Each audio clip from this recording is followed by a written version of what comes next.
Network Entertainment. Even as content creators, even as like performers, I think we should still do our part. And like if we can influence people to buy chicken from a restaurant for our jobs, diba? For a paid campaign, we can like influence people to vote for the right people. Kasi imagine like it's one vote. Like we'll be doing one vote for ourselves. But imagine if we can influence like a room full of people, at least. And that room full of people will influence their friends. It's like, kakalat din siya, like a virus, but a good virus. Yeah. Listen up, yo. Linya Show. Listen up, yo.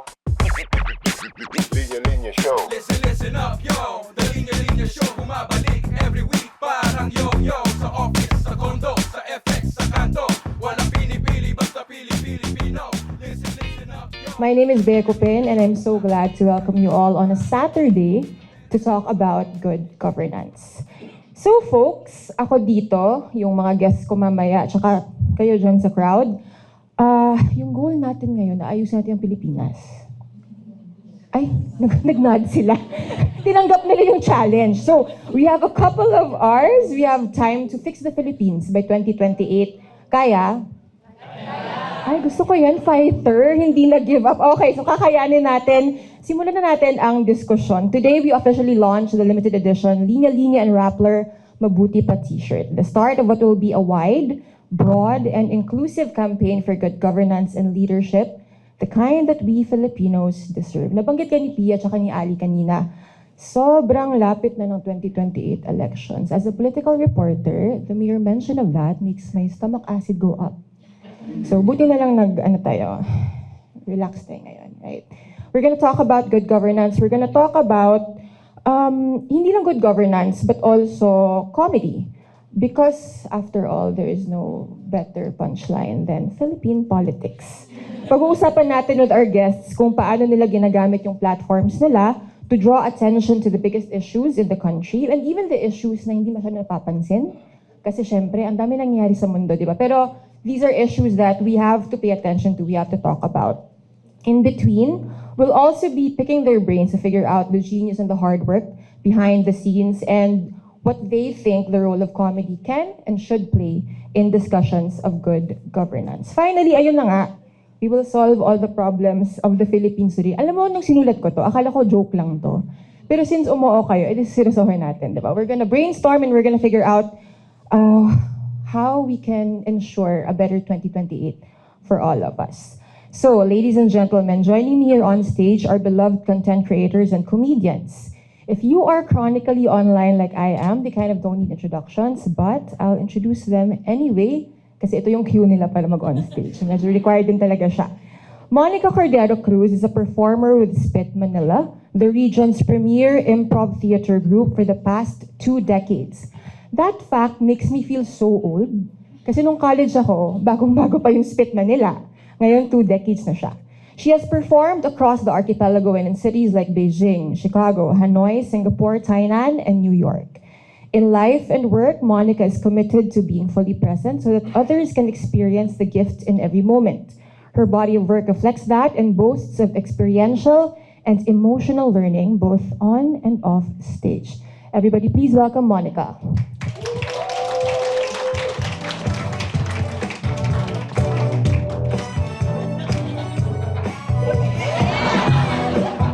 Alam mo, di kami nag-usap dapat nag-coordinate tayo. Kaya ko naman mag-high jump. Dito pala, doon pala yun. Ba't ang taas ko? Paano to? Parang ang hirap. Kasi kaya natin yan. Okay. Ansis C is a stand-up comedian, improviser, host, and content creator best known for his Chinoy auntie character and witty takes on Filipino-Chinese quirks and culture. Offline, he performs with Housekeeping Improv and Comedy Manila, bringing sharp humor and heart to the stage. Across both worlds, Ansis celebrates his community while keeping audiences laughing. Ladies and gentlemen, please help me welcome Ansis.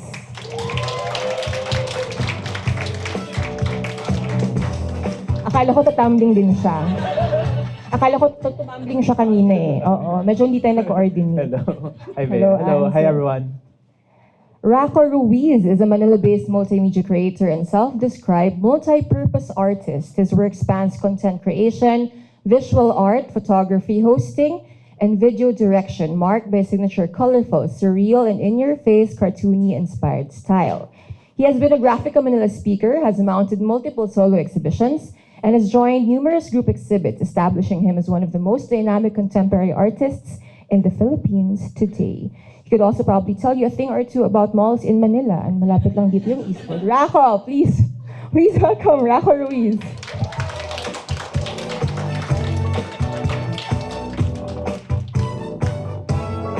Parang ang taas ko talaga, wait lang. Hi guys, thank you so much for having me. Thank you, Raco. Okay, sige, okay. Better. This is better, right? Kasi ang taas ko kanina. Okay. Siguro, okay, so we will be taking questions from the audience later on. So if you want to, you can list down your questions, type them down. And then later, you can come up on stage. Dito yung mga mic stand. You can ask your question here. Isa lang yung mic natin for the three of you kasi wala tayong flood control money today. So, share tayo. Okay.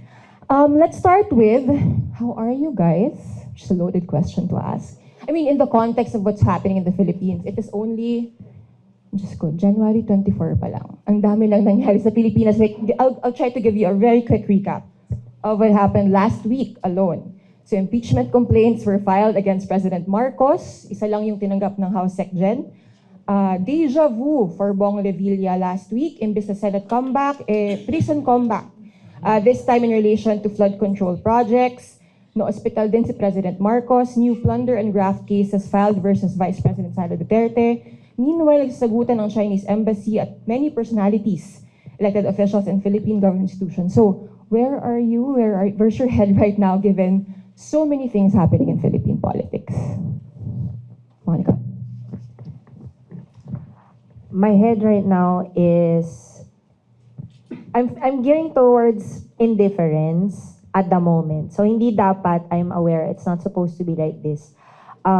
But also because like you mentioned, January pa lang, ayoko maging masyadong emotional pagdating ng the next year which is February, ubos na yung energy ko. So I'm trying to manage as best as I can, try to keep myself informed as much as I can, try not to feel very strongly about certain things, but just to share, ang haba na ng sagot ko pero wait lang.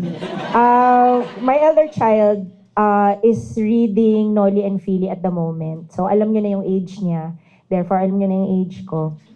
And ang daming painful similarities from then until now. So it's like, 100 years na yun, pero dito pa rin. So parang siguro, I'm just trying to manage. That's why I said, medyo indifferent ako sa ngayon. Sa ngayon, na yun yung headspace ko at the moment. Answer?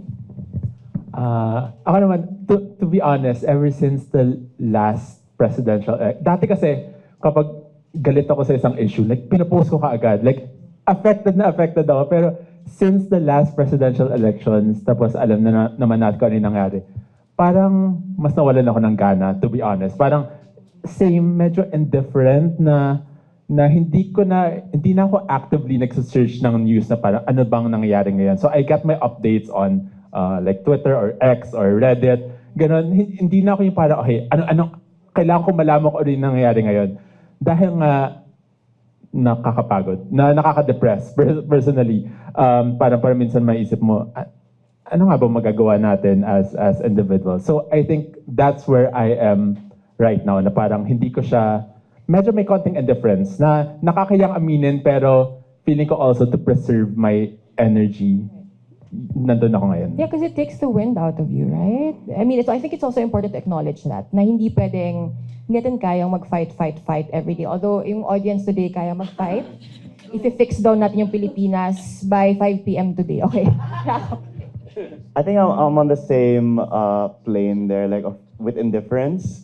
And every time you get updated with the news, it's just like, oh, it's just this again. Parang the threshold is just so crazy now. And sometimes you think of like really extreme things. You're like, when you see the other solutions of other countries when their government is like really not the best, you're like, I'm not saying I'd condone someone doing this extreme in the Philippines, but if someone did it, I wouldn't be against it per se, but I don't condone it. Ganun. Parang, I think we've gotten to a level that is just so frustrating that it's better to ignore it when you can't do anything. But when you can do something, that's when you pounce on the opportunity. Like, even if it seems like hopeless, if you can try, that's when you should like try your best. Even if we have to compensate for those who aren't doing their jobs, I think we should all still try our best anyway.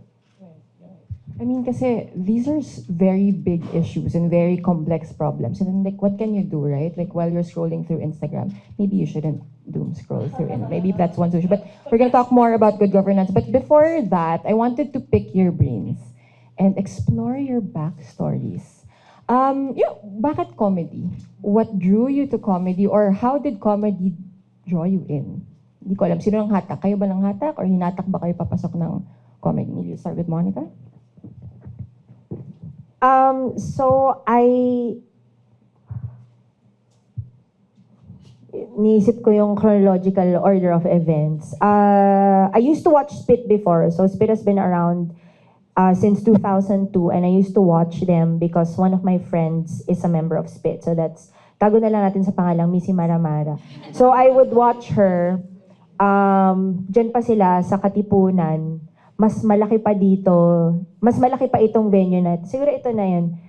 Itong from this poste to the middle of this aircon, that's probably the size of it. Then they opened the workshops. Because a lot of them were transitioning to different parts of their lives. So my sister was the one who wanted to join. And then when I said I would back out, then my boyfriend at the time, my ex-boyfriend, kasi asawa ko na siya ngayon. Di ba? Luma ng joke na yun. Pinanganak na kayo ng joke na yun, di ba? No? Yee! Sabi niya, hindi, driver lang ako, Emmy, ganyan. Tapos, when I said I wouldn't join anymore, kasi parang, nandito na ako sa bahay, ganyan-ganyan. Hindi daw, sumali daw. And then, so this was in 06, and I guess the rest is history. So I will be on my 20th year in Spit this year. Kahit mukha rin akong 20. Kaya, di ba? Di ba, Ani? Umanggulo. Oh, di ba? Saan yung photographer? And then, also, I guess, in a way, comedy drew me in. But at the same time, as we say in improv, we're not actually trying to be funny. We're trying to be truthful. So funny is a byproduct of it. So more on that later. May pa-teaser. Answer. Ako naman, ako rin, I used to watch Spit. Yes. So sa commune naman, sa commune ko sila unang napanood sa Makati. And then, galing na galing ako sa Spit. Tapos na-realize, tapos nakita ko na nagka-classes sila, Third World Improv, nag-improv classes sila. Ako kasi, I'm really an introvert. So maraming nagugulat when they meet me outside of my character online, and even with my stand-up, na I'm really an introvert. Ibang-iba ako sa in-person. So gusto kong mag-come out of my shell. So nakita ko na nagka-classes nga yung Spit, I enrolled. And hindi nag-work. I mean, quiet pa rin ako. Pero doon ko na-realize na, wow, kaya ko palang mag-perform ng comedy. And then from there, doon, tuloy-tuloy ko yung improv ko. And then I discovered stand-up. I started doing stand-up comedy noong 2023. And then, noong 2024, because I just wanted more people to come to my shows. Kaya ako nag-start mag-content, mag-social media. And then naturally lang lumabas yung Chinoy and yung auntie character. To sleep inside you. Yes. Ang dami ko ring, totoo yun, like, ang dami ko napulot from improv where it has to be truthful. Ganon. And then siguro nga more on that later. Pero doon nanggagaling lahat ng comedy ko ngayon with improv, with stand-up, and even with my content. So, yeah, that's how I started with comedy. Kako? Same with the introvert thing. Like, you'd think most of these content creators are extroverts. Like, I think 90% of the ones I meet are just like introverted, and they're good at channeling their energy when they perform. And same naman, as a content creator, believe it or not, I don't like posting my face online. But if I want my stories to have someone tell them, it's gotta be me. Kasi who else are you gonna ask to make your content for you if not yourself? If not, you're gonna keep bugging people like, uy, can you act in my content? Medyo mahirap yun. So I think one thing I share with ANSYS is like, parang we don't have a choice. So we have to like use ourselves as our medium when doing comedy. And I guess as a 90s kid, like, it's kind of impossible not to use humor as your coping mechanism because like, humor was all over TV during our childhood. It's like, I don't know a single kid who didn't watch cartoons, and all cartoons are funny. Even the adventure cartoons or the drama cartoons, they're funny. So like, I think it's just second nature. Like, even until now, I don't want to be called a comedian kasi nakaka-pressure yun na, oh, you should be funny. Ali, I'm just like pakibura. Pakibula sa I guess I'm intro. a comedy enjoyer. Ganun na lang. Kasi parang, when you're like labeled as funny, parang people will always expect you to be funny. Parang, GGSS, pero funny na funny sa sarili. Is that a thing? FFSS. I don't want to be that. So like, I think the whole point of using comedy as a medium or a channel is like, it's easy, like you mentioned, kanina, Monica, it's easy to tell the truth through comedy kasi it's like sugar, making the truth go down easier, but it's still the truth. Yeah. It's about telling storytelling, right? Yeah. And the chosen medium, I guess, for the three of you, or the medium that most makes sense is comedy. Nakikurious lang din ako, like, what kind of preparation goes behind a live performance? A skit, you know, a character even. Like, paano siya? Parang you just wake up one day and you're like, oh my God, Duster. Right? Like, does it work that way? Is it like a hallelujah moment? Or parang, alam mo, parang you sit down and you're like brainstorming for hours on end and then you come up with something funny? You can start with Monica. Gusto ko yung may order. Oh, 1, 2, 3, 1, 2, 3, no? Mamaya-maya gugulatin na. Mamaya magkatawag kayo sa audience. Sila yung sasagot ng tanong. Diba? So what we do is, so I'm actually part of a bigger group. It's called Spit Manila, and what we do is called improv comedy. And everything that is done on stage is done on the spot. So to answer literally directly yung question mo, we don't actually prepare anything, but there are certain principles which we abide by in order for us to be able to create a performance that is unscripted. So a lot of it involves behaviors that are pretty much inherent in, I guess, any good human being. So ano yung mga yon? Pakikinig, pagkikare, making them look good. So, for example, if your scene partner calls me mother, obviously hindi ko naman siya anak, hindi ko sasabihin, hindi mo naman ako nanay, hindi ko sasabihin yun sa kanya. But then, I will accept that, oh anak, kailangan mo na ba ng baon? And then, the collaboration starts there. If I tell them na hindi naman kita anak nakakatawa yun, pero namatay na yung story. So the topics that come out of our shows, which are the snippets you see online. There are snippets lang yung nakikita ninyo online. These are just the reels. They're just like 2 minutes and so on and so forth. But an actual show is actually about 2 hours long. So how to sustain that? A lot of listening, but also a lot of collaboration with the audience, because dahil unscripted siya, even what we are going to do, we don't know. So what are the preparations? I guess, maligo ka. Parang yun na lang yung masabi ko. Ano ba? Hindi ko alam. Sabihin ko pala sa hindi kami pwedeng maging improv journalist. Nung kaka-check kami eh. Diba? Paano yun? Ay, hindi kayo. But, important yun. Important yun. Because, responsible pa rin kami sa audience namin. So, if may nagsabi na something factual, na something serious, hindi namin gagaguhin. Diba? We're not going to belittle the issue. In fact, because that's where we are now, na parang, flood control pala eh, ganyan. Wag mong kalimutan, diba? So, and then we're not going to downplay it and say na, oh, look at me, I'm curly or whatever. You know, parang we're not going to parang the jokes will come off different na parang, kamusta naman yung bahay mo, naubos na kasi, di ba? Parang Na-hurt we'll siya, still di ba? accept that. Oo, sorry, ang ganda Nasaktan ng daw bahay siya. mo. Alam ko. So yeah, you know. Ako, different levels. So, because I do improv, stand-up, and skits. So, improv, because siguro, with years of training, and since may kasama ka, mas, in terms of hierarchy, improv na yung parang, mas hindi ako kinakabahan. May kaba pa rin, pero hindi na ako masyadong kinakabahan when performing improv. Kasi you're collaborating with the audience, you're collaborating with your friends. And ang saya lang, ang saya maglaro. And wala nga masyadong preparation except like being with your group. With stand-up, sa stand-up ako pinaka-kinakabahan because ito, you really write everything. You write your jokes. And kapag hindi natawa yung audience, ikaw lang yun nandun.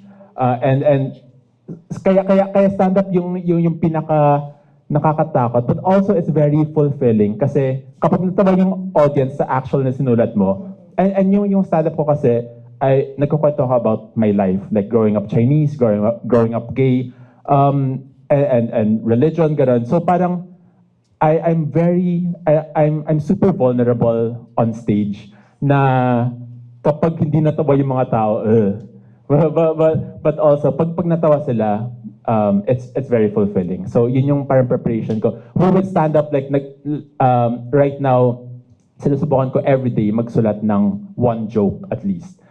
So like I sit down with my notebook tapos pinipilit ko talaga sarili ko. Like kailangan hindi ka tatayo unless may masulat kang joke on the notebook. Ayan lang. It's pang discipline ko lang yun. So, paano kung wala kang maisip? Wala akong maisip. So, dyan ka forever. Okay. Nandun lang ako forever. Noted. Tapos with skits naman, with my online presence, a lot of those, like yung auntie character, lumaki kasi ako sa lola ko and sa auntie ko. So, a lot of my auntie character nanggaling sa kanila.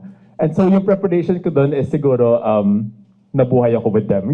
Ganon, like a lot of it, life is my preparation for my content. So ayun, mas madali lang din yung content just because I'm just channeling them, and then kung anong lumabas doon, it's them.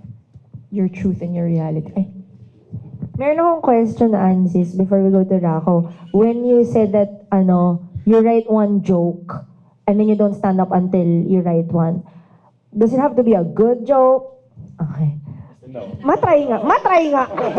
Yeah. Hindi naman yun nga, hindi naman kailangan good joke. Kasi, I guess pag sinulat mo yun, you'll only know if it's a good joke kapag trinay mo rin siya sa open mic. So you wouldn't know. Ito, follow-up question lang dun. So, kunwari, wala akong joke ngayon, pwede bang 2 jokes bukas? Ganun ba? Or bawal? Pwede. Okay. so, with that Okay. logic, kung 2 ngayon, pwedeng bukas, Oo. petiks lang, ganon. Siguro ako by the end of the year, 365 jokes kailangan yun. Sa akin naman, like, since I don't do stand-up and I don't do improv, it's purely just content. And which is why like I like hosting, kasi may structure na. It's like there's not much room for like changing it so much. And what I like about content is like, because I'm a Virgo, and I don't really believe in everything about astrology, but parang bakit tama yung description sa Virgo is like, I'm very like precise with how I want the comedy to be delivered, the level of the music, the pauses, and like the reactions of the characters to one another. Yung stuttering, I even like write it in the script, stutter here, ganon. Kasi parang it's gonna add to the comedy, which is why like, I'm not sure kung kaya ko mag-adapt sa improv or stand-up kasi kasi I have a background pala in directing. So I would be known as like yung director na 50 takes sa actors. As in, banas na sila na 50 takes na, tapos gagamitin ko yung first take, ganun. Pero like I'm like that with myself also. So like I'm in the editing stage of my content. I'm about to post the video, tapos I'll think, shit, kung nag-pause na ako dito, mas nakakatawa to. So like I record it again and re-record it. Minsan nga I upload it na eh. And then like, I delete it and I re-upload it. And I think that's nice as a content creator because even as much as you calculate it, you can't predict also pala how the audience will react. And the comment section, thank God for the comment section because you have your own FGD per video. which is why like when people tell me, oh, the FGD didn't say this, oh, but my comment section said this. And that's your audience talking to you. And I think yun yung equivalent ng reaction sa sa stand-up is like you get laughs sa stand-up, you get comments naman sa content. And what I really like about that is like it's gonna help you with your next skit. Every time I have a kind of sequel or spin-off to a skit I made, it's always from the comment section. I think from the very beginning of my content on TikTok was I just kind of rode the comment sections like waves. It's like one video will lead to another idea and to another idea, which eventually it will take on a life of its own. Like, I'm not sure if you're too familiar with my content, but like one of my most popular series, I guess, doesn't even have my face. Like, I just like dub SpongeBob videos with like Konyo dialogue. And that's because for the longest time, inaasar ako sa comment section ko na my characters sound like SpongeBob and Patrick. So I said, sige na nga, gagawin kong Konyo SpongeBob. And it took on a life of its own and it helped me get more followers and more viewers. So a big part of my already super OC script writing and editing is listening to the audience and making sure like, okay, this comment was so benta, I gotta put it in the next video. Ganun. You survive and you thrive because of your community. Ngayon, alam na natin yung CV nyo at yung reason for being nyo. I want to ask also, like, because we opened this discussion with you talking about feeling apathetic or overwhelmed sa dami na nangyayari. So, ba't kayo andito ngayon?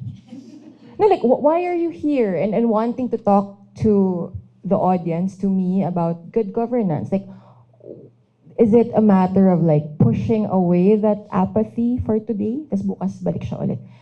Let's change things up. Si Ansis naman, yung mauna sumagot. Siguro, parang magandang way din to, siguro to brainstorm with my fellow comedians and not comedy enjoyer, my fellow comedian and comedy enjoyer. Sorry. Active listening. Active listening. And the audience and with rapper and linya-linya on kung ano nga ba pwede natin gawin. Kasi ayoko na rin ma-feel ko ano yung na-feel ko last time sa 2028. So we all have platforms here. So parang siguro perfect venue to brainstorm nga ano yung best way na magamit yung platform namin para mas masaya naman tayo sa 2028.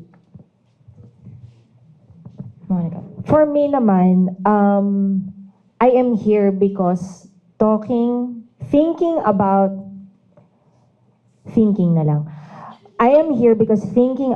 good governance is a privilege. Feeling apathetic about it is not inherently wrong, but it is a privilege also. I am here because I want to know why I'm feeling apathetic, because I don't know. So parang maybe a discussion with other people, so mamaya discuss kayo. So a discussion with other people hopefully will bring me back to that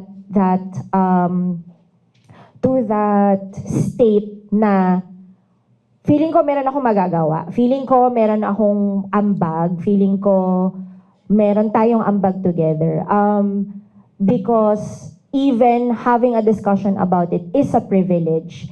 And hindi naman din mali magkaroon ng privilege, but just don't be an asshole about it. Diba? So parang how then do I stop myself from being that person na masabi ko lang na, wala naman akong pakialam dyan, hindi naman talaga ako affected, nabawasan lang yung gastos ko dahil gusto dagdagan na naman yung tax or whatever. Honestly, diba? Honestly. But I don't want to be there. I don't want to be that person. So parang I want to hear what other people think because feeling ko nung 2022, I became a respect my opinion also. So feeling ko, naging ganon ako na parang, basta respect my opinion, unfollow, unfriend. Yung ganon. I don't want to be that person. So moving forward, parang how then do I open myself up to remove myself from this apathy? Because meron akong platform, merong nakikinig. Pero ang promise ko ngayon is, ako naman ready rin ako makinig. No, kasi it's one thing to say, uy, magkapake ka naman, but you have to give people space. A safe space or kahit nga hindi safe, minsan hindi. Yeah, absolutely. But at least a space to start, to be given the permission to care again. Yeah. Yes. And we're gonna try to build that up until 2028, hopefully. Rako. Sa akin naman, just because you're apathetic doesn't mean you can't complain, right? Like, I think complaining is not a bad thing. Kasi like, whenever I post like some government-related rant or reel or like comedic skit, parating may like puro ka reklamo, like why don't you actually fix the country? I'm like, this is in a way like helping fix it because like it's awareness, you're spreading awareness. And like, I think all of us can help change the future of our country in little ways. And if you can do it, you should do it. It all goes back, it's super cheesy, but like it's like a quote from Spider-Man, like with great power comes great responsibility. And I think as long as you can do something, you should do something. So that's why I'm here. I'm sure that's why you guys are here also. It's like, even as content creators, even as like performers, I think we should still do our part. And like, if we can influence people to buy chicken from a restaurant for our jobs, diba? For a paid campaign, we can like influence people to vote for the right people. Kasi imagine like, it's one vote. Like, we'll be doing one vote for ourselves. But imagine if we can influence like a room full of people, at least. And that room full of people will influence their friends. It's like, kakalat rin siya, like a virus, but a good virus. Yeah. Thank you for qualifying na good virus dapat. Oo. Gusto ko lang din build on what Rako said. Complaint is feedback. So parang karapatan natin yon. And when others say na reklamo ka naman ng reklamo, kasi pera ko yun. Yeah. So dapat lang, parang in the same way that I'm not going to go back to a brand if I buy something and I don't like it. I mean, we've probably done that before. Hindi na ako babalik dyan kasi walang ice yung drink. Diba? Sabi ko may ice. Laki ng problema ko, right? Parang I guess it's the same and even a bigger pa nga yung damage if. Kasi may na-oppress diba? Parang ako na inconvenience lang ako. And then kaya ako nagrereklamo. But for other people, nawalan sila ng trabaho, nawalan sila ng bahay, nawalan sila ng karapatan, di ba? But me, hindi ako maka-shopping today. Yun na yung problem ko, right? Kasi ganito, kasi traffic, so I'm going to stay at home, right? But then for other people, mas maraming nawala sa kanila. So legit, right natin yon. Kailangan whether or not we voted for this person, we should complain. We should. Yeah, for sure. Anong tawag nito? Naalala ko lang, may kukwentuhan ako dati na kaibigan din ni Ali. Actually, si Ali.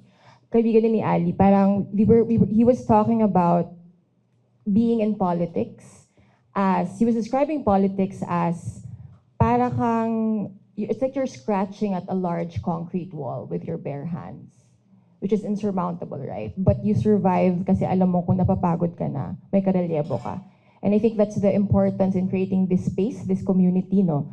Not just to, I was kidding, obviously, when I was saying we're gonna solve the Philippines problems, but at least starting a movement somehow, or starting at least a point of discussion among Philippines. Ang lapit talaga ng 2028. Like, even as all these things happen in 2026, again, January 24 pa lang, Diyos ko, ang dami na nangyayari. So, talking again about that creating space, the roles that we play, not just in making a reklamo, but in also trying to come up with solutions to the perennial problem that is bad governance in the Philippines.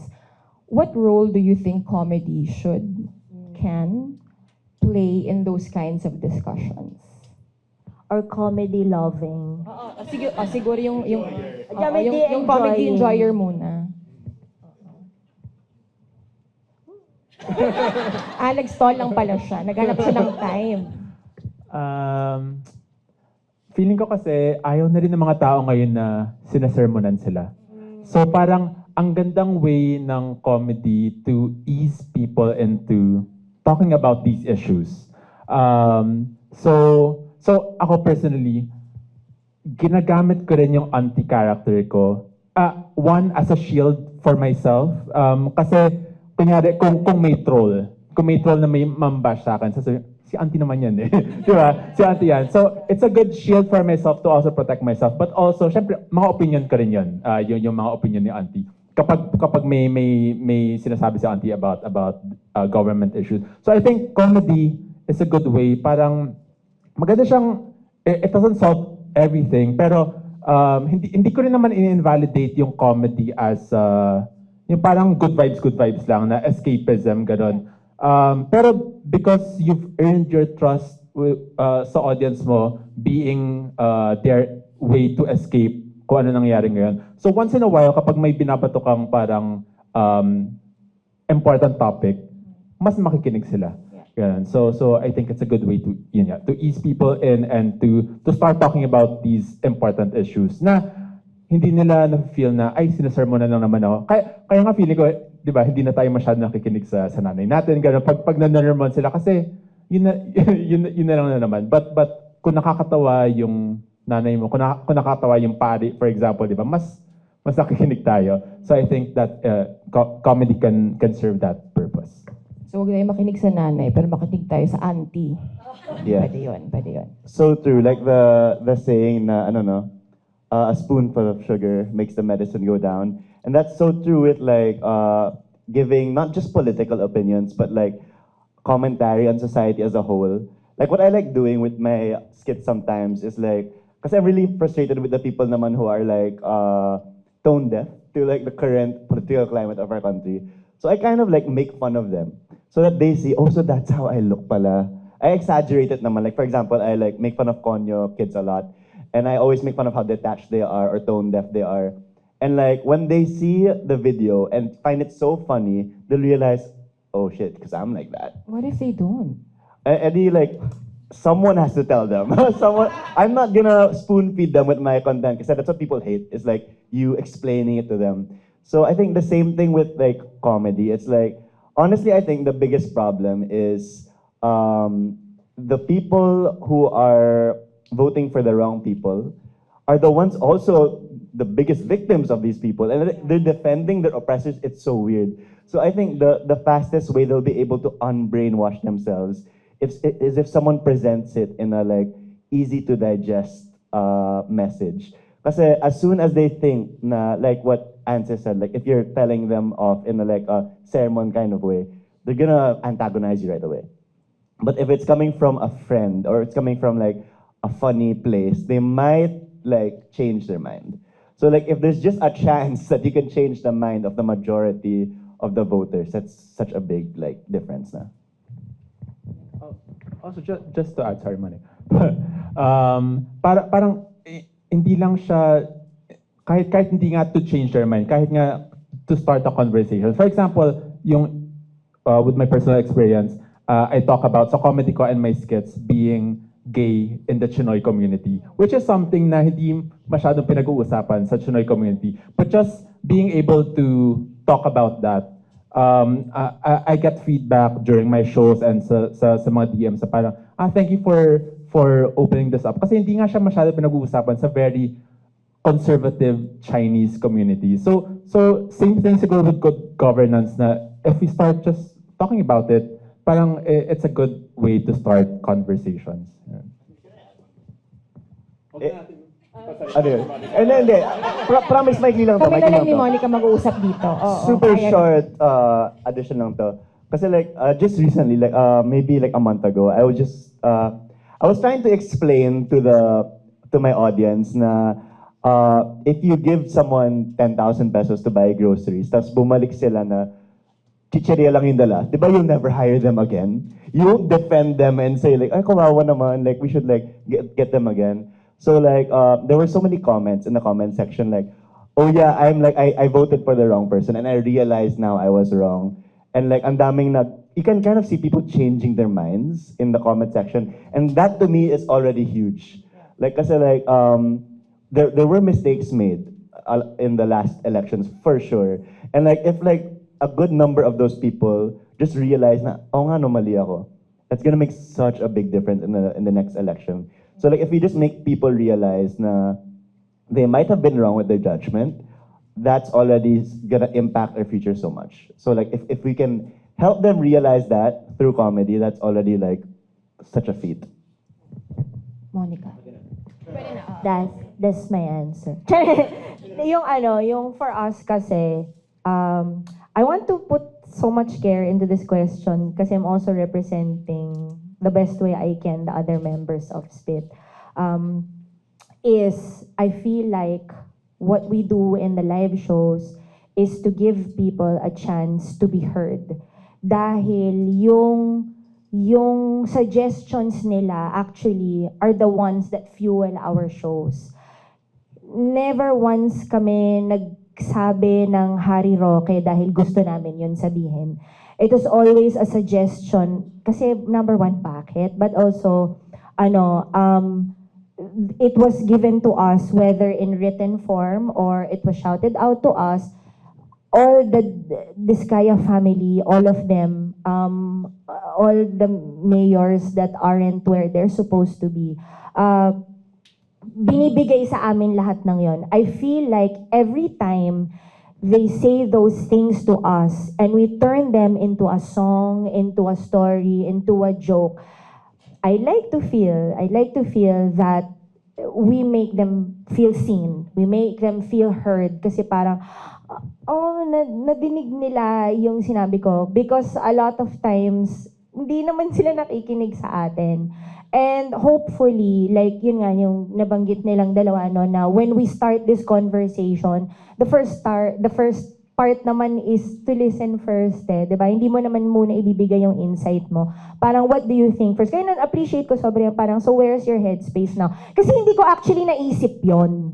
So thank you. No? So parang I feel like when we do a show like that, or content like this, no, na parang it sparks that conversation because you wouldn't have thought of it otherwise or you would have brushed it off otherwise. Parang, oh, I'm gay in the Chinoy community. Oh, ano naman, pero dapat pinag-uusapan natin yun. 'Di ba? Oh, I have something to say.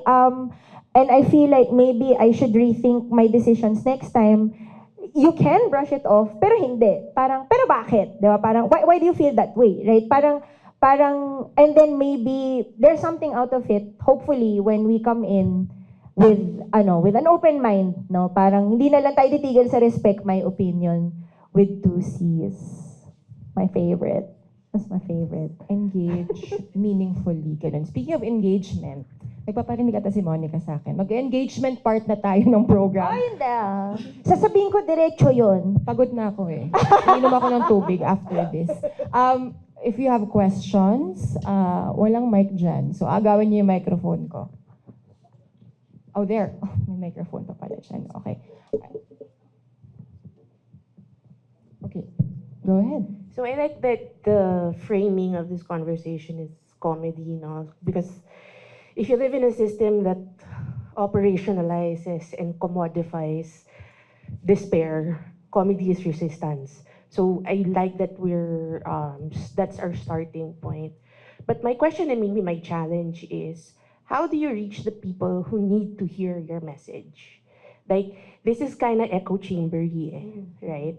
How do you reach the people who will probably never get to see your content, lalo na ikaw, who will never see your content? No, kasi you're so konyo eh.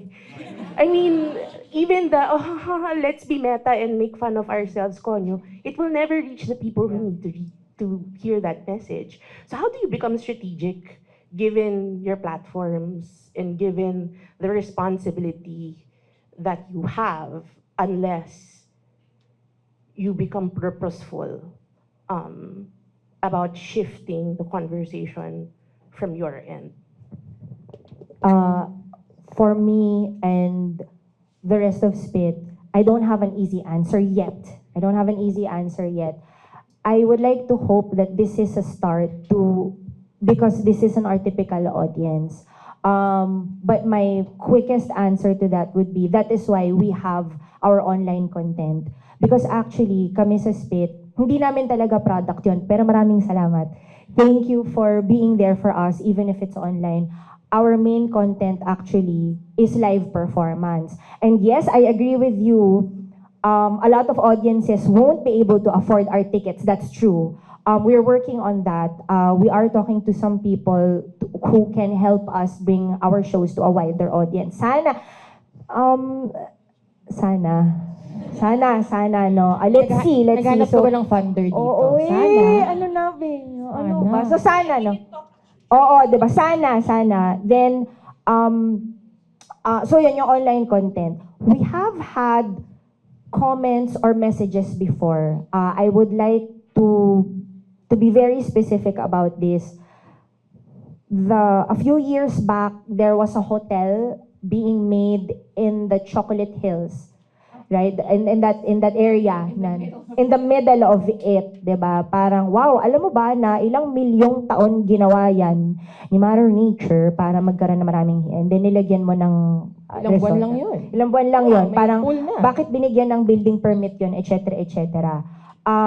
It was Aaron actually who made a rap about it. Wow. Galit sila, te. Galit sila. We didn't say, as in may mga messages no coming in. May mga messages coming in na you don't know what's actually happening here. And they're right. And you know what? We said, you're right. We don't know what's happening. Then maybe you should tell us. But at the same time, kayo rin, bantayan nyo rin. Honestly, minsan hanggang dun ka lang. And I guess there's also part of me that says, you have to accept na hanggang dun ka lang din. But thank you, no? Thank you for your question. Because that is a work in progress, actually, how to let others continue to be heard. Dahil din, privilege yung standpoint namin honestly, di ba? Parang, paano ba maging hindi privilege porque nasakay ako sa MRT, commuter na ako? Di ba hindi naman? So parang hindi pa rin reflective yon of what the typical Filipino experiences. No? So, Actually, buti na lang sinabi mo, kasi I was skirting around it eh. How do you reach na mahihirap?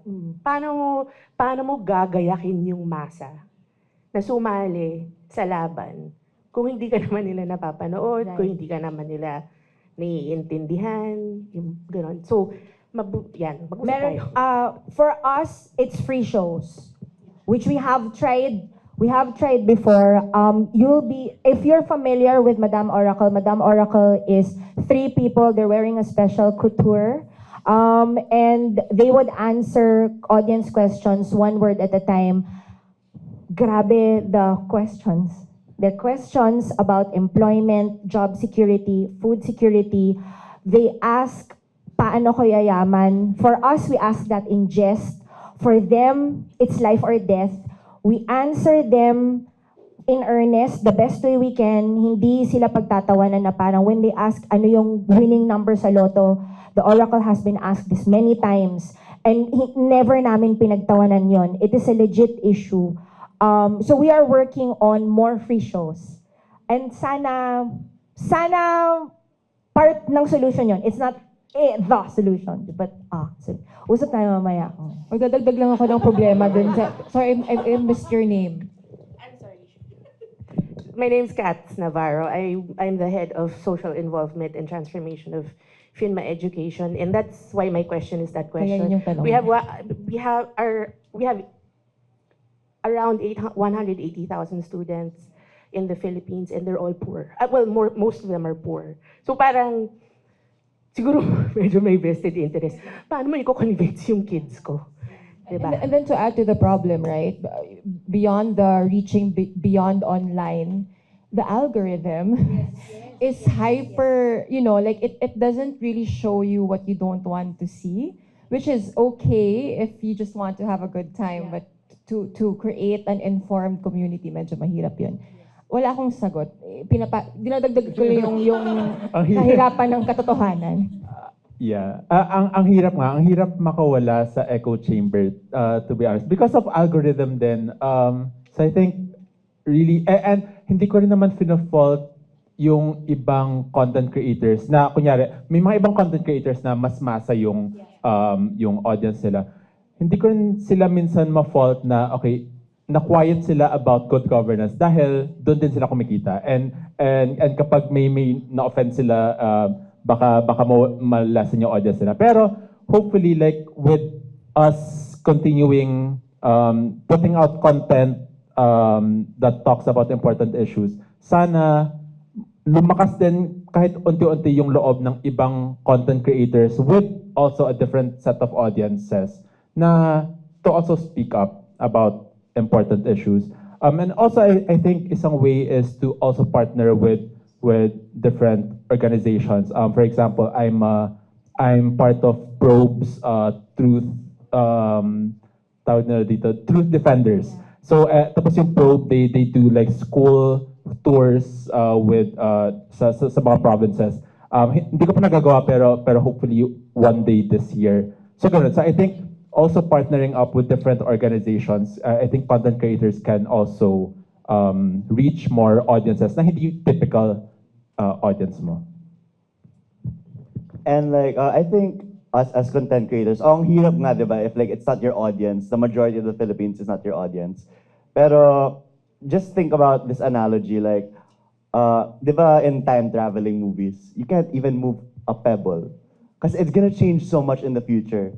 So like, if you just put one piece of content out there that will influence 2 people, that's gonna like spread and spread and spread until like maybe more people than you thought would be affected by the message you were trying to convey, no? And I think that's already good. Kasi if we like try to, kunwari, one of us puts the pressure on ourselves to change everyone in the Philippines, I think you're gonna implode and burn out. So, but like, if all of us just do our small part, if all of us do it, it's gonna make a bigger difference. Like for example, sa akin, ang dami yung comments actually sa government-related videos ko kung may rant ako or like, you guys should change the way you're thinking is like, Tagalogin mo kuya, Tagalogin mo, like all the time. And I try. But like, I can't force to be, I can't force myself to be someone I'm not naman. Pero parang, it's nice to see some people in the comment section like having a discussion. Like, pati nga si kuya, di kaya mag-Tagalog, tinatry niya parang, try na mag-spread ng political opinions na hindi masyadong gets pa ng masa. And I think as long as, like what Anse said earlier, if I'm able to influence another person who might be able to influence more people, that's already like a win for me. Because like, I think it's about baby steps for us people na, we're not the government, right? But we're like, oddly enough, us civilians are working harder to make the country a better place than our government. So I think if us civilians all did our part, sobrang mapapahiya yung government na kami pa yung umaayos ng bansa, ibig na kayo. Diba? Kaso minsan hindi yata sila nahihiya. I know. I think at this point, I also want to plug Pia and her team's hard work. Kasi they also do a lot of road shows. Kailan yung sunod na road show? Feb 25? 2 to 5. Bingi na ako.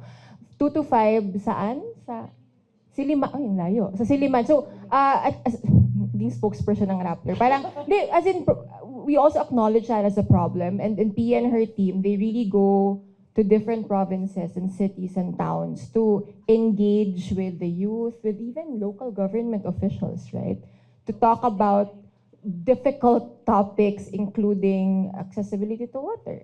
Mga ganon, prime water, ganon. So, I think one of it is you have to acknowledge na hindi pwedeng hanggang dito lang, hindi pwedeng online campaign lang. It should be translated, which is harder work, frankly, to ground campaigns, to road shows, to actual people-to-people engagement. You have to touch grass, which is difficult to do nowadays and very scary. Okay, sorry. May input din ako. Panelist na rin ako ngayon. Okay, do you have another question? Any other question from the audience? Yes. If you could please introduce yourself also.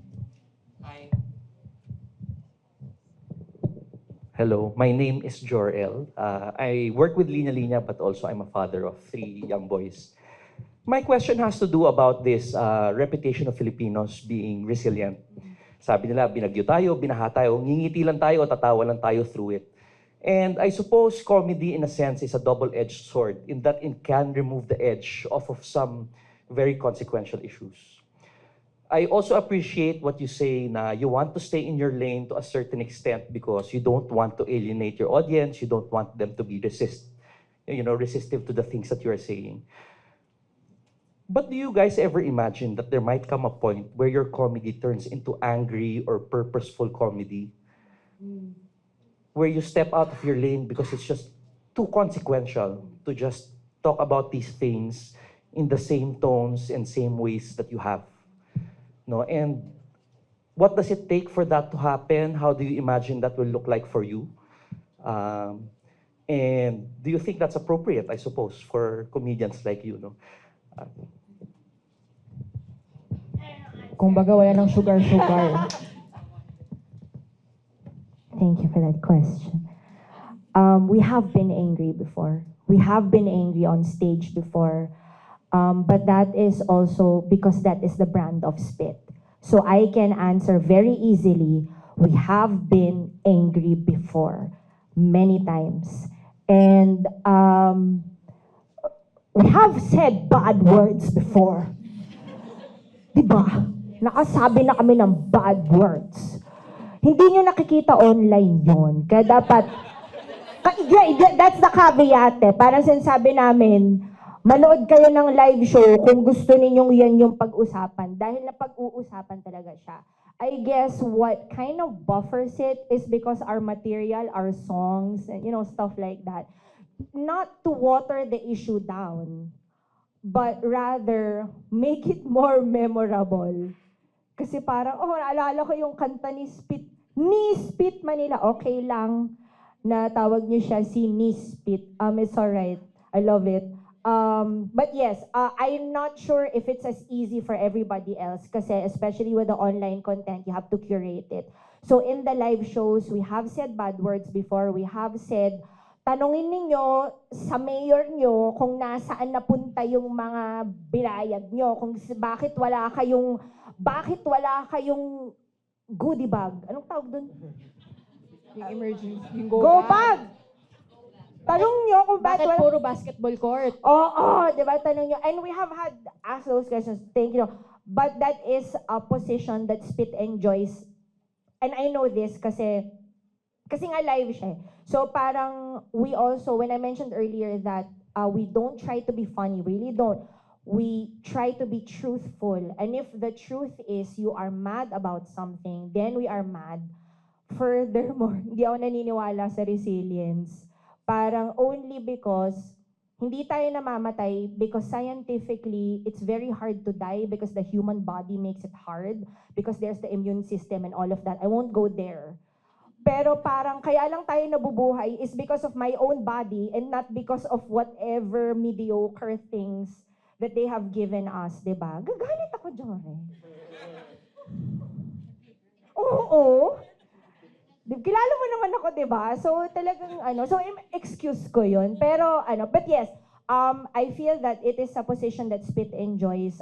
Whether or not other creators or other performers enjoys this position, I'm not sure. And therefore...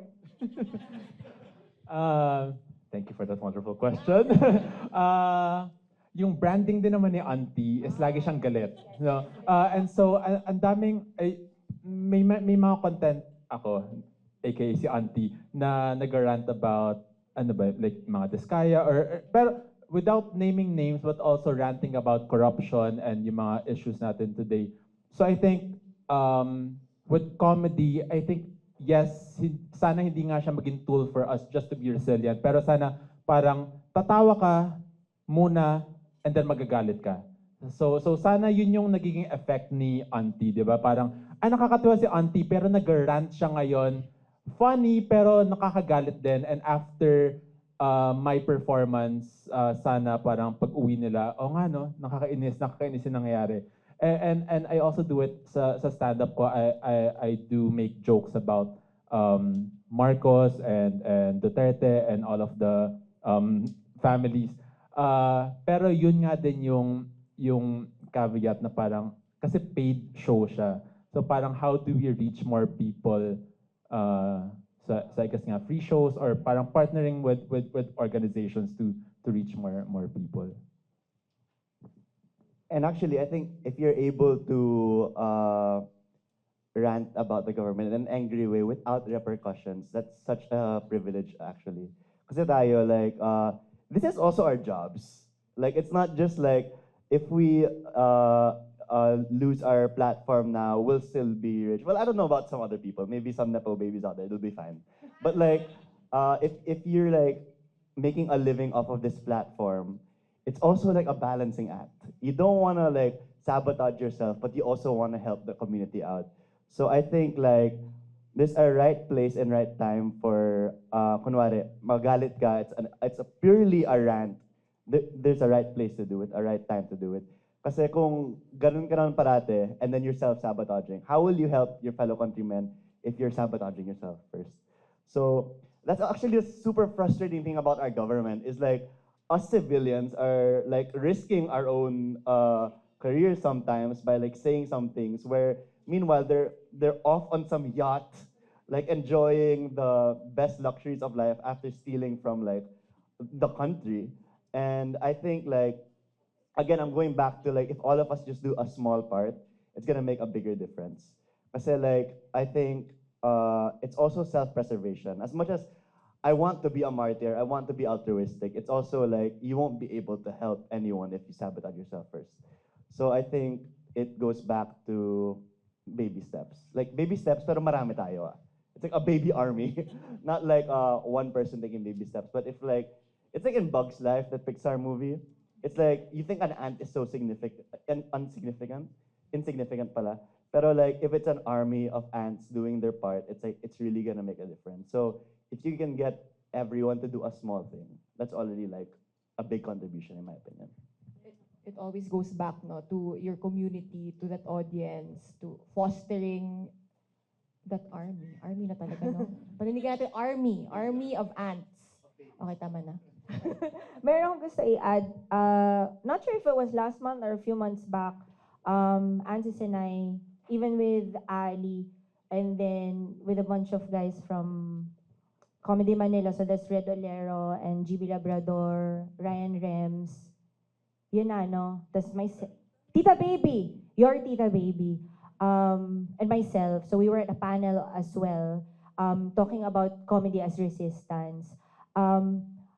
Honestly, for the comedians who choose this route, who choose to be vocal about it, and I know there are others also, albeit yun nga scripted yung kanina no sinaisulat na, pero kami kasi in the heat of the moment, we really can say how we feel.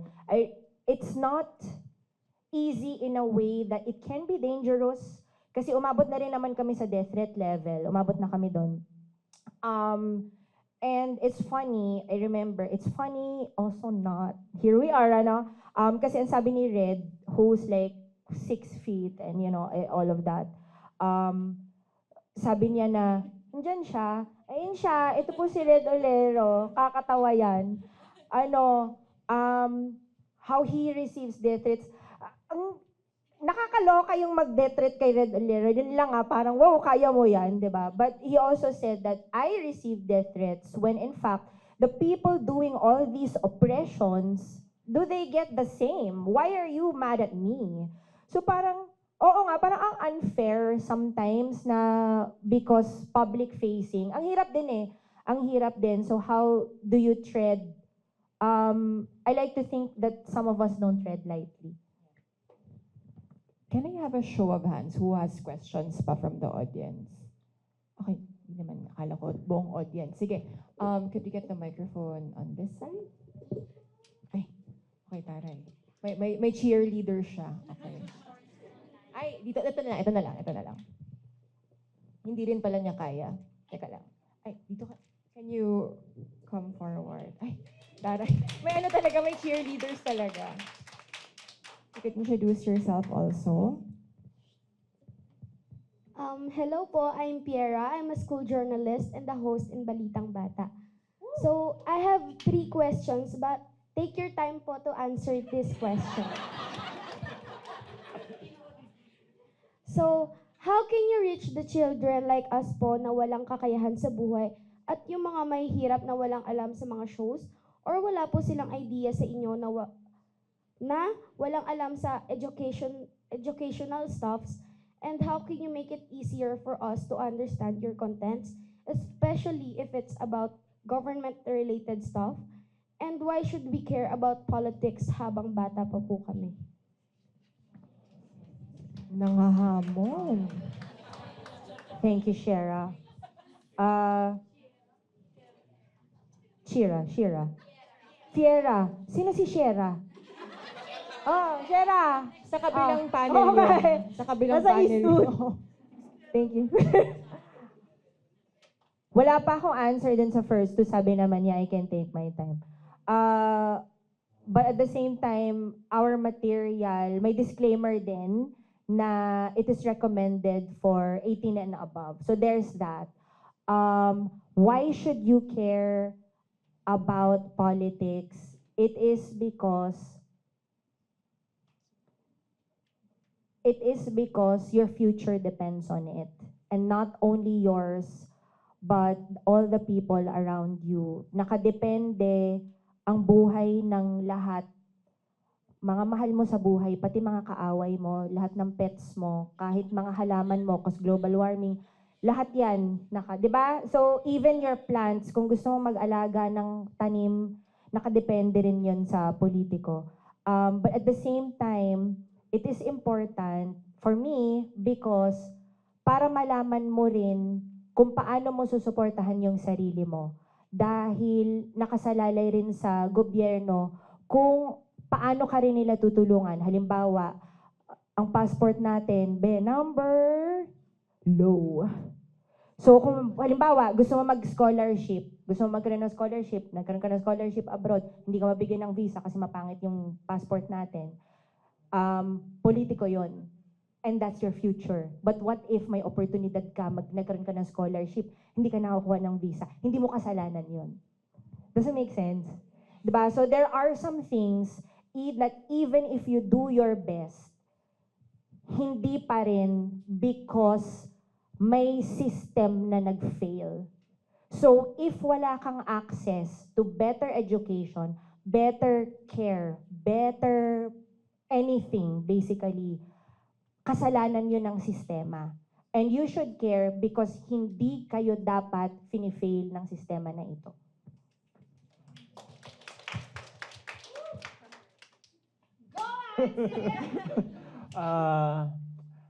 So yung first question, parang paano namin maabot yung mga estudyante, di ba?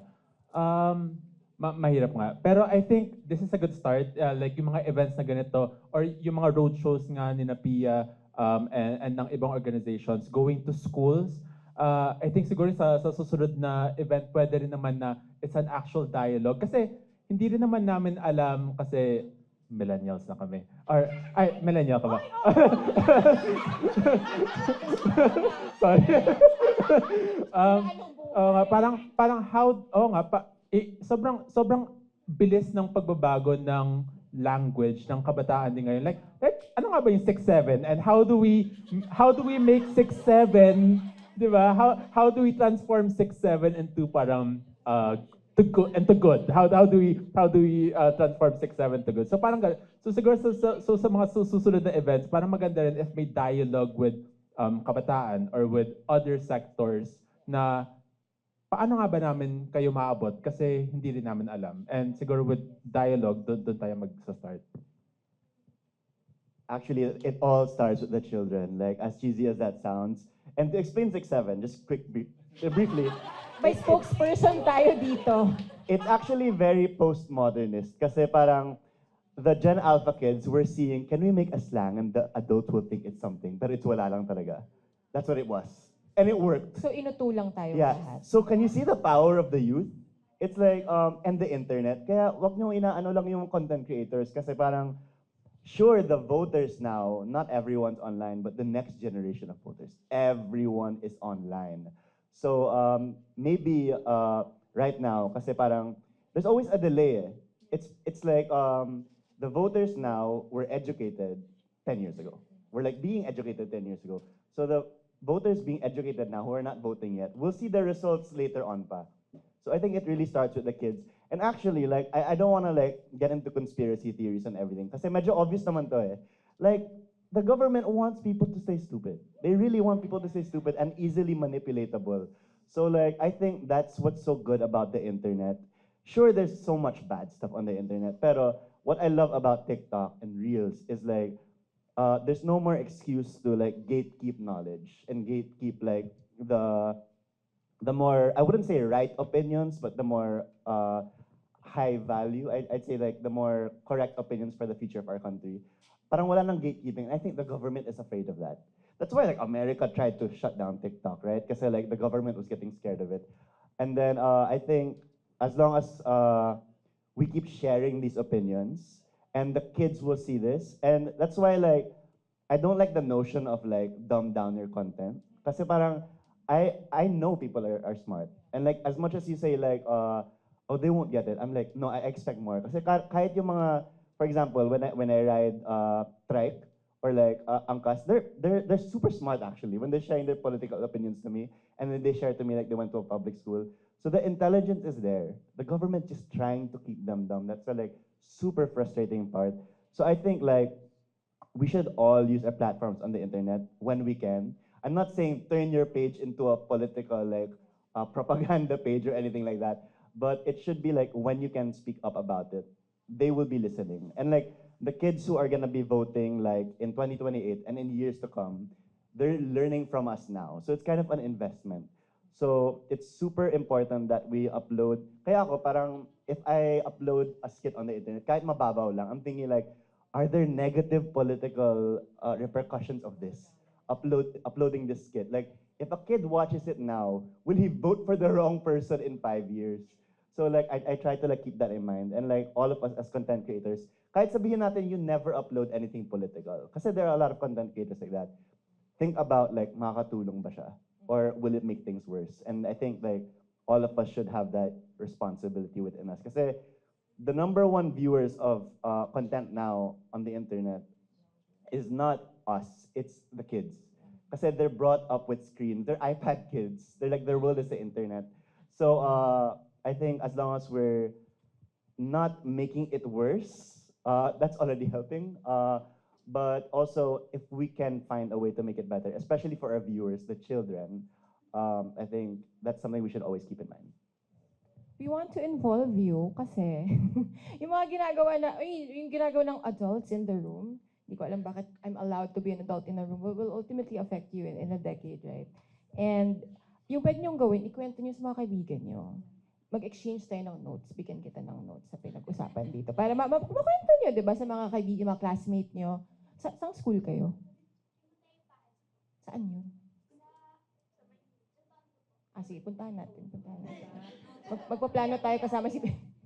Ang dami ng to-do ni Pia, no? Okay, I think we have one more question. Oh, may question din dito. Sige. Ano, I can use this mic na lang.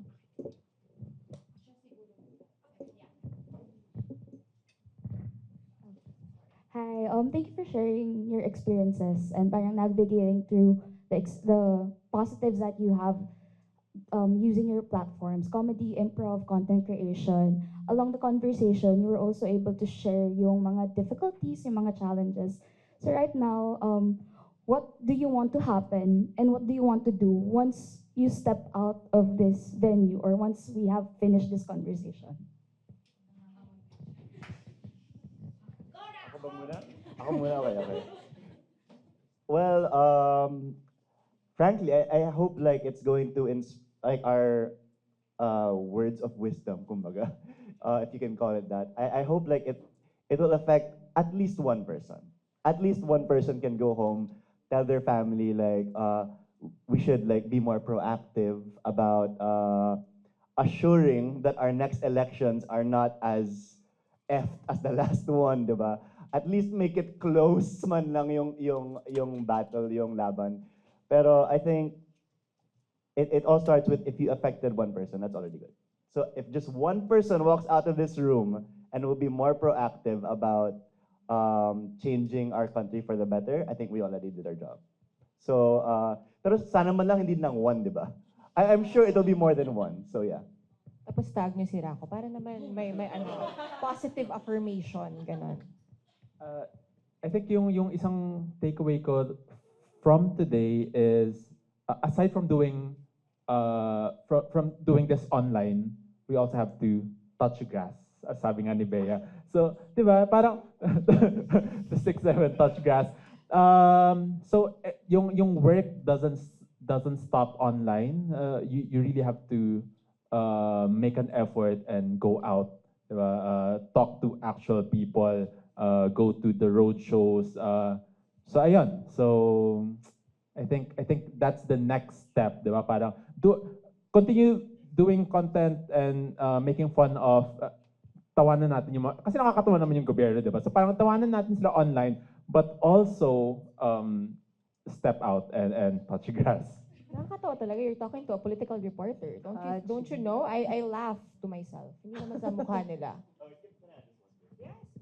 Wala lang, it's just so funny now how our comedians, I'd rather have them as our presidents and our congressmen right now. It's like the other way around because like, they're so smart.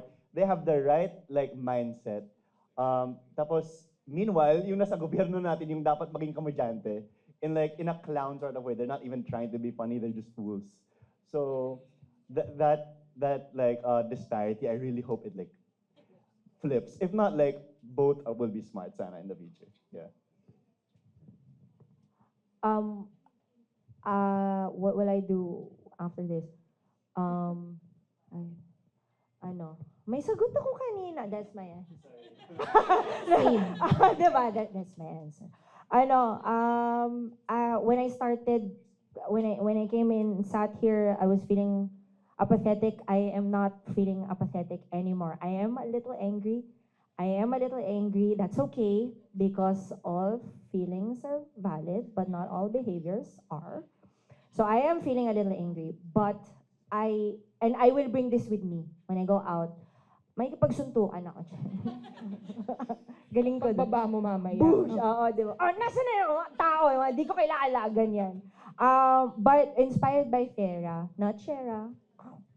Shera of Eastwood. I feel like I'm feeling very inspired that I will open this conversation with my kids. I will ask what politics means for them. I will ask, what does it mean to be political?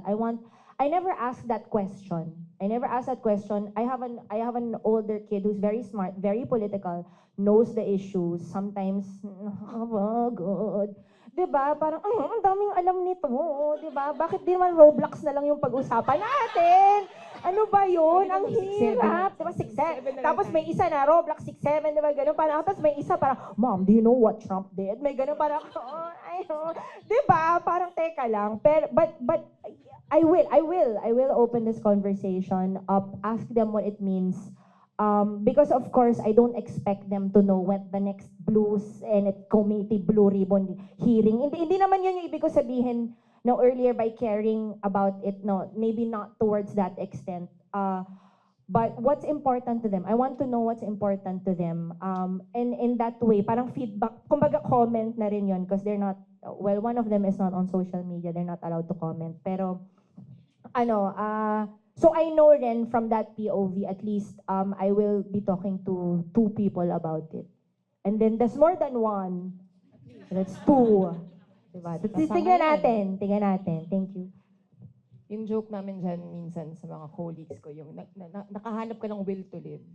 Truly! Minsan galing sa galit parang yun ano, For better or worse, yung will to live na yun. I think we have 2 more questions from the audience. Here muna, and then you.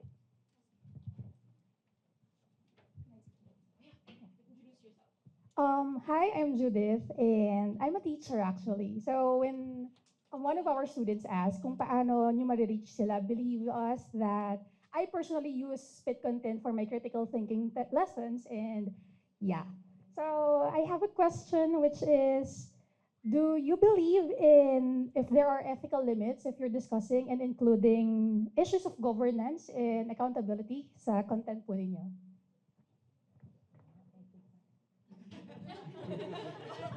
Parang wala. I think Parang magkakaroon na. I think just bound by like what the platform's limits are. Kasi may, what do you call that? The standard of something? Community standard? Kasi ako lately, if I put the word government in my TikTok, I realize it gets like not so much views. Sa shadow ban. Yeah, I have to like code word it somehow para lang hindi makita. Like hindi pa lumalabas ng 1,000 views. So I know somehow the government's involved in the algorithm How now. do you code government? Government? Or just say, alam nyo na, or something like that. See, alam nyo na, ganun. Kasi parang, I think, I have no, like, sympathy for the politicians. Like, if we'll make their lives worse, great. But like, I think we also have to think about, ayoko rin magdamay na tao na, like, if someone gets harmed because of your content, ayoko mangyari yun. Like, you gotta teach people how to do it responsibly. Like, what if your content will incite like a riot and then people will get hurt? They're parang counterproductive. So I guess we have to like tell people to do it more responsibly. Yeah.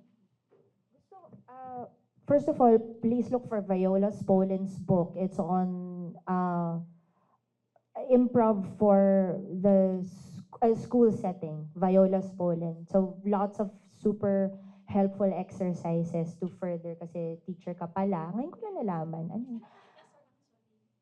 Sorry naman. Congrats, first of all.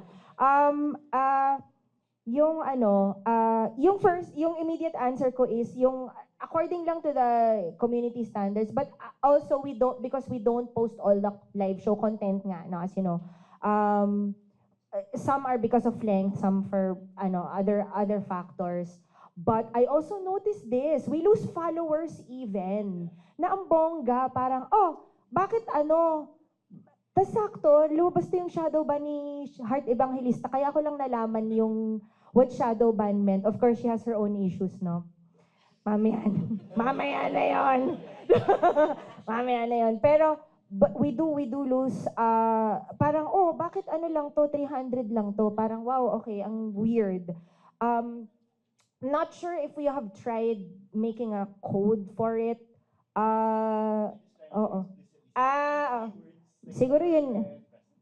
Might try that. Because it has happened before na parang, I think social media is very loose when it comes to the ethics that serve them.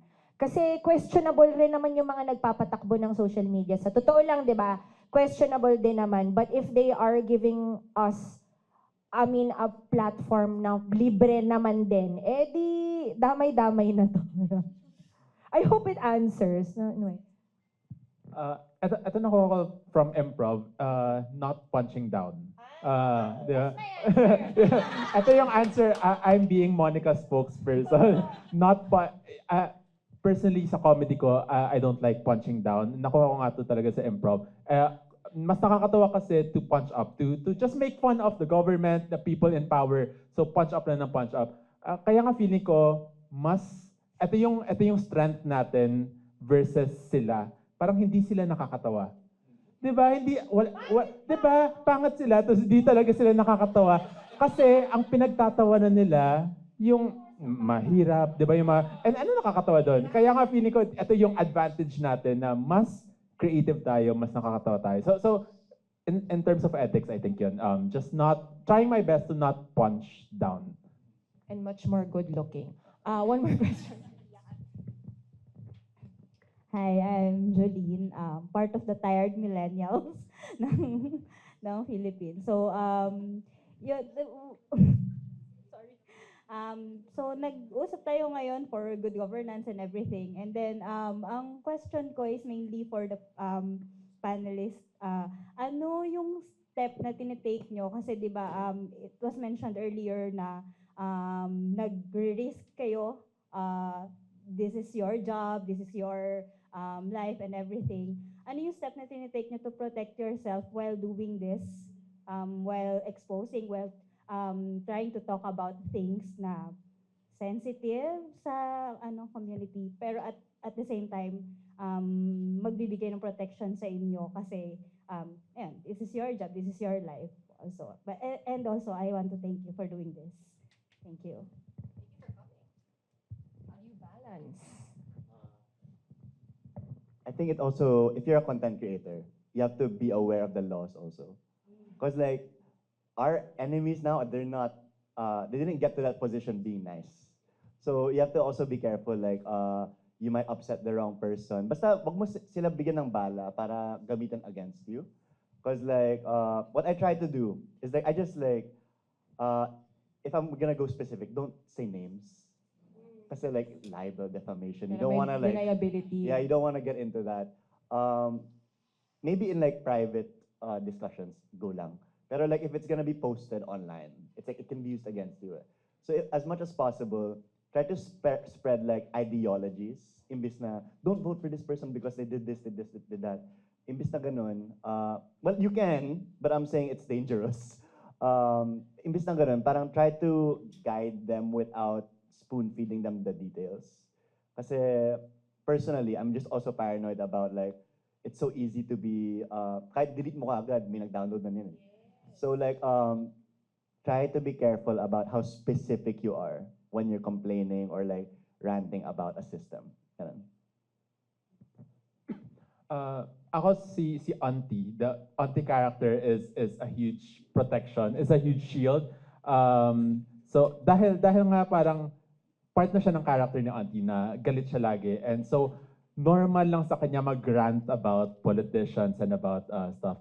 Pero sa live shows, like for example sa stand-up comedy shows, may house rule talaga na kapag nanonood ka, bawal kayong mag-video and then post it online without context. Kasi kaya minsan na lalagay sa delikado yung mga comedians because may mga nagpo-post without their permission, out of context, na hindi naman alam ng people online kung ano yung pinagtatawanan or kung saan nanggaling yung joke. So I think importante yun. So sana walang nag-post. Mamaya baka may mag-post na out of context dito. Oo nga. So yeah, so in terms of live shows, marami rin naman systems put in place ng mga producers to protect the comedians. So first of all, I tell them my father is a soldier. Malakas siya sumuntok.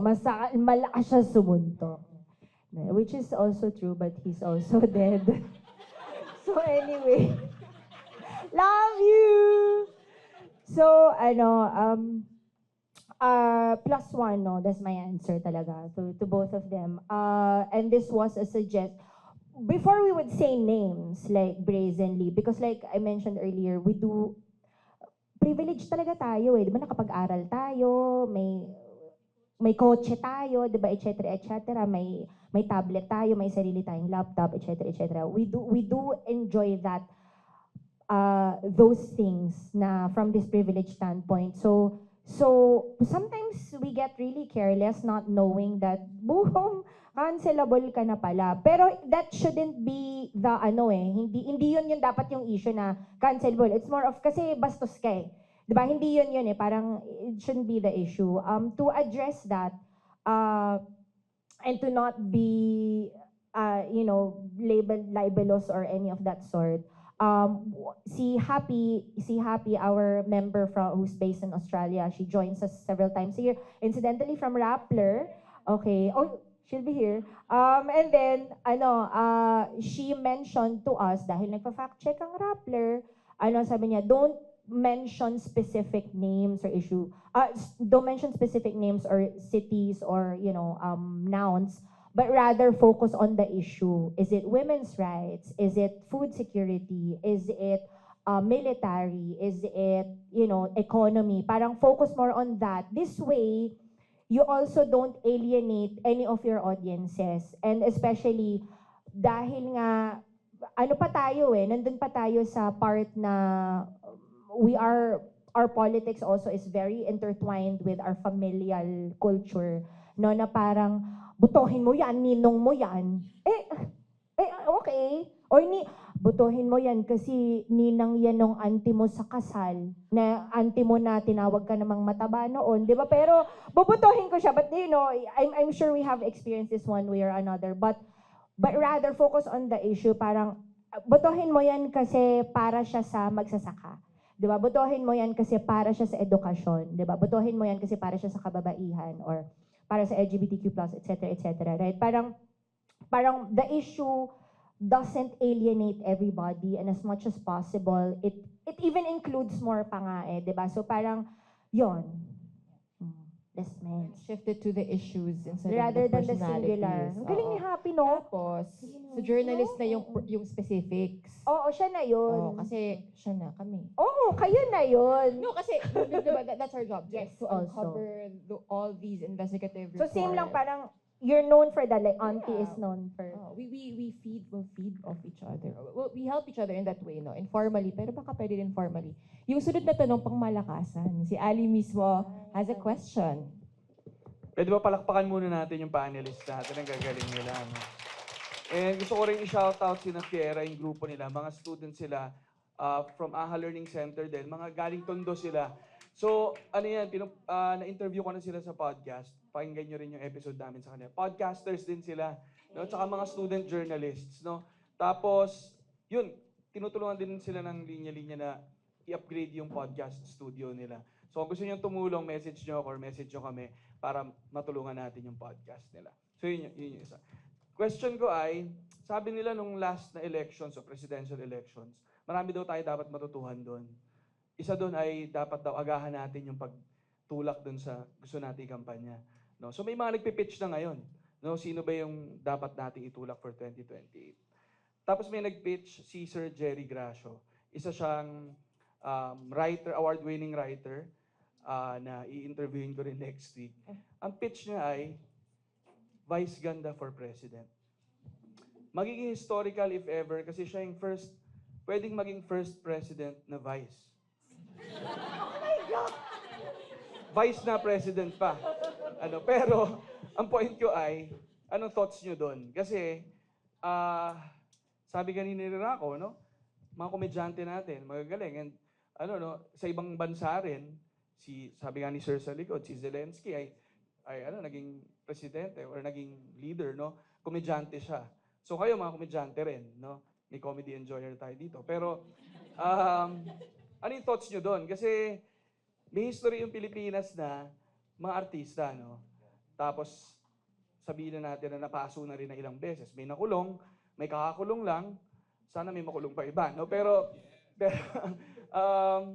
paano yun? Parang meron kasing 6-7 ng ng sila yung kilala, may tiwala yung mga tao sa kanila, sila yung nakikita ng mga tao, and winnable. Pero, pwede nating masabi na hindi rin sila yung pinaka-capable. Yung pinaka-capable naman na gusto natin, na tinutulak natin ng gusto natin, hindi naman nananalo, kulang din yung awareness sa kanila. So, paano nyo ma-comprehend yun? And yun lang. Gulat kayo, kick-off pala to para sa 2028. Oo nga Teka, lack of transparency. Wow! I don't know kung nabanggit na to ni Vice. Actually, ang talino niya sa totoo lang. First of all, hindi ko siya bobotohin because I want him to continue doing movies. So there's that. So ayoko siya maging busy doon. Gusto ko siya maging busy sa Showtime. I don't know if Vice mentioned I'm not going to run because I might win. Hindi lang siya ang nagsabi nito. Chester, si Dolphy ba o si Vic Soto nagsabi nun? Dolphy, di ba? Ay, di ako tatakbo kasi baka manalo ako. So even they know what's at stake. My response to that is, I do anticipate nuisance candidates. We have had those before. We have had nuisance candidates before because basically the criteria naman isn't very... Mas mahaba pa yung CV nating lahat, di ba? Parang, teka lang, bakit mas qualified ako sa inyo, no? Filipino citizen, tsaka nakaka-lurky. Wala man lang marunong mag-MS-DOS, di ba? Parang, ano ba? Medyo revealing yung MS-DOS reference. Pero millennial pa rin ako, di ba? Pero talagang bira naman yun, di ba? But because wala tayong magagawa sa qualifications nila. And there will be nuisance candidates popping up. Dahil nga, per the last election, nung senatorial, ang daming candidates that are surprising and we love them, no? So they're representing other agricultural sector, the fisheries, education, di ba? Parang transparency. Ang daming naglabasan. So parang I'm feeling very positive about that. Di na ako apathetic! Taray, di ba? Di ba? Mga 1 hour lang yan. Makikipagsuntukan ako mamaya. Mamaya, oo. So, yung 6'7".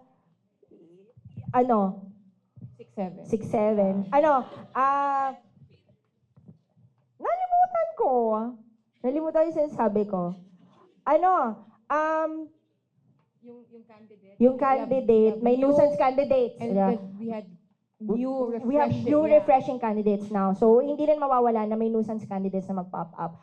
Ang answer ko though, is should we be pitching for specific candidates? My immediate answer is no, and also as representing SPIT is no. Bakit? Because we should be pitching for ourselves first. What is important to me? What do I want? What do I feel will help children like yung sa AHA Learning Center and everywhere else, 'di ba? Parang ano ba yung mahalaga para sa akin? Is it this issue or that issue? Para it's easier to make an informed choice that way, 'di ba? Because a lot of us are not able to go into or understand the nitty-gritty of economics, 'di ba? Or the nitty-gritty of environment, 'di ba? The nitty-gritty of education, 'di ba? All the bureaucracies and all of that. At the very least siguro very lang yung understanding natin. Sa totoo lang, 'di ba? Very on the surface level lang. But even that, parang para rin ma-match natin who is advocating for what's important to me. So yun ang hope ko sana. Rather than pitch for a specific candidate, be a champion for myself. Ito na naman ang alta ng sagot eh, 'di ba? Pero parang what if ako muna yung isipin ko rather, ito yung yung botohin ko kasi nga siya yung ninang ng tita mo sa kasal. 'Di ba? Or whatever reason, kasi siya yung sikat sa probinsya namin. Because there's a lot of that also, right? And maybe we like them, 'di ba? Parang but maybe we don't know kasi yun na nga baka hindi rin align sa sarili natin. I think sa other side naman, kung sinabi nga ni Vice Ganda yan na kung hindi ako tatakbo kasi baka manalo ako, even with that awareness, parang at least mas angat na siya than other politicians. Oh, yung self-awareness na yun is very good. Pero gets ko na so hindi ko alam kung tumakbo siya, kung bobotohan ko siya, hindi ko rin alam. Pero kung siya versus our traditional politicians, parang baka siya na lang. At least may awareness siyang ganun. Di ba? Baka siya na lang. Hindi ko alam. At saka ang very, very optimistic nung thinking na parang in 2 years, kaya natin baguhin ang pag-iisip ng lahat ng tao and everyone should think about their values and alam natin kung paano i-push ang kabutihan, ganun.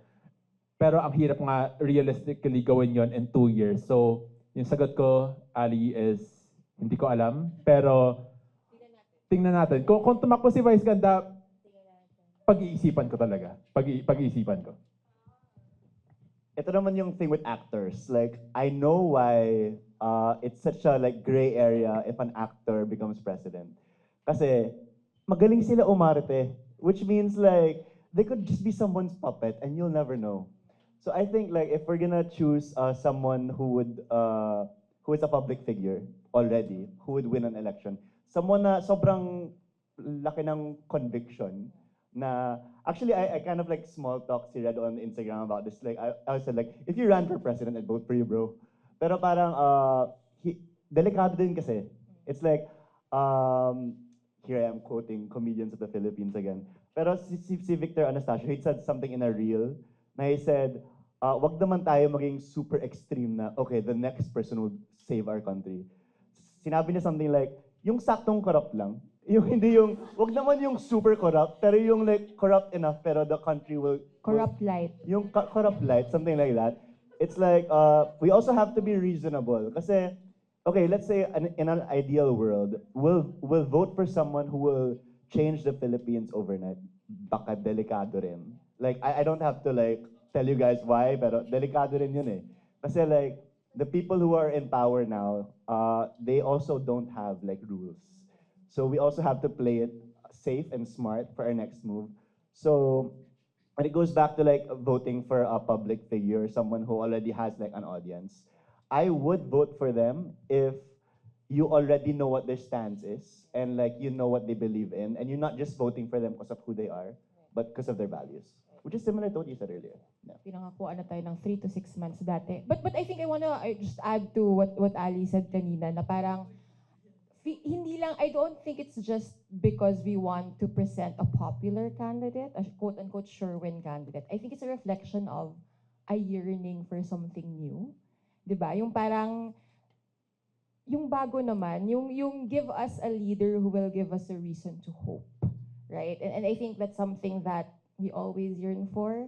Minsan binibigay ata sa atin, pero hindi pinipili. Anyway, okay. So to end this discussion, and discussion again, no? Agad-agad. Okay, to end this discussion, and I want the three of you to be as optimistic or as pessimistic or as realistic as you want to be. How do you envision the 2028 presidential elections? Not specific outcomes, na parang si so-and-so yung magiging pangulo at vice president or whatever, but how do you see the May 2028 elections unfold?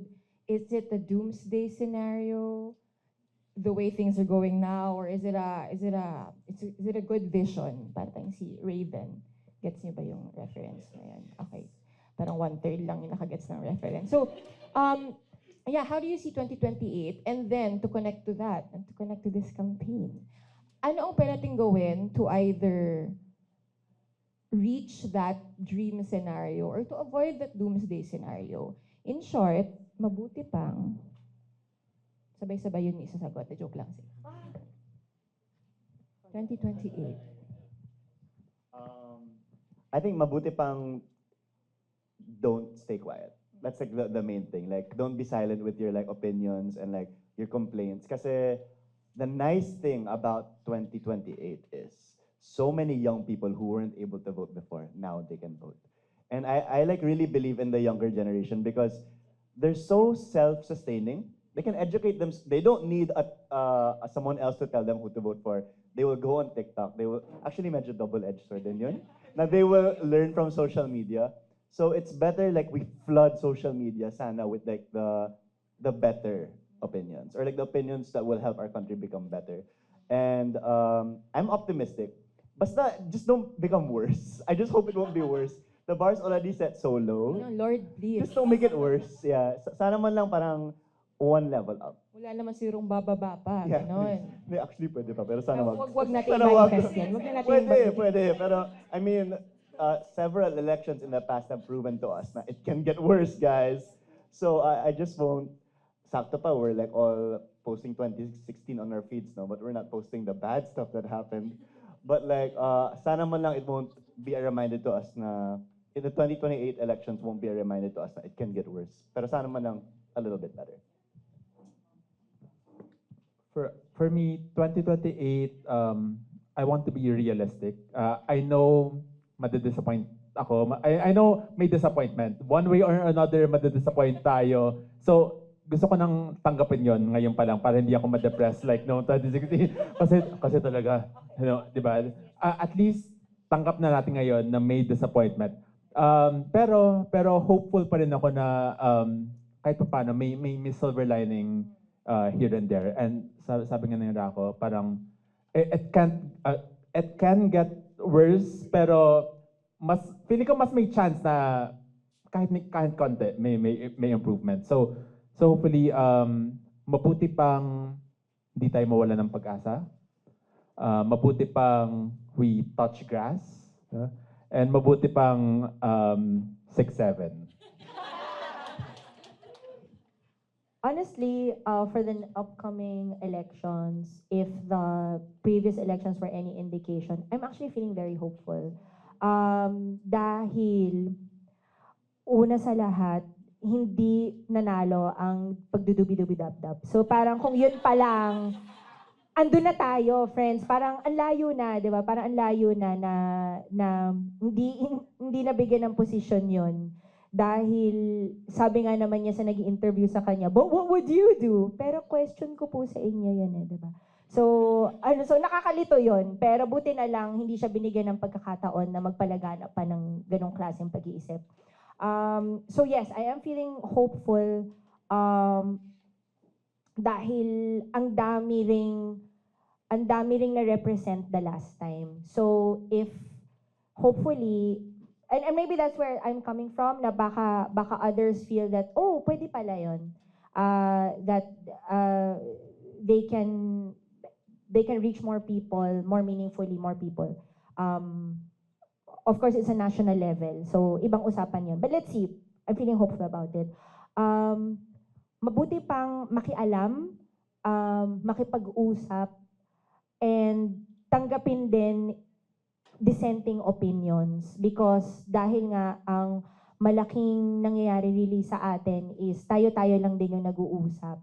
So if there is an opportunity to ask, to be curious na bakit ito yung decision mo, because if you are also talking about your own values, karapatan din nilang sabihin sa inyo kung ano yung mahalaga sa kanila. So, at walang mali doon.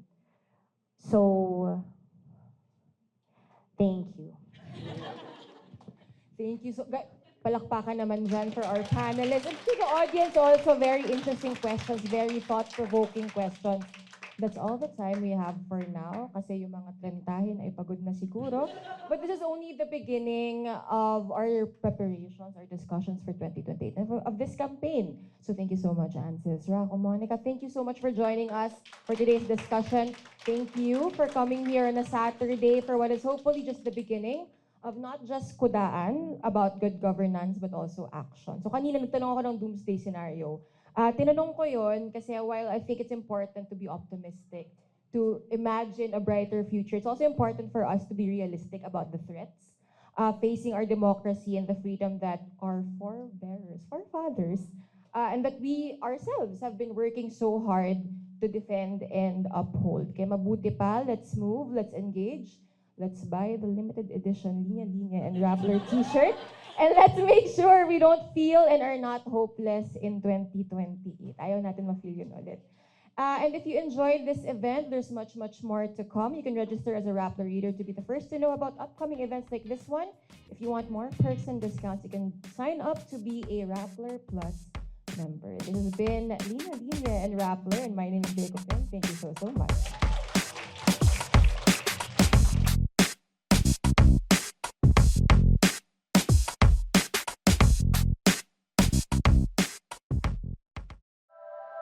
The opinions of podcast creators, hosts, and guests are not necessarily reflective of the official stance of the Pod Network Entertainment, its hosts, or other network programs. The content created by the people behind the podcast is personal and not meant to harm any religion, ethnicity, group, organization, company, or individual.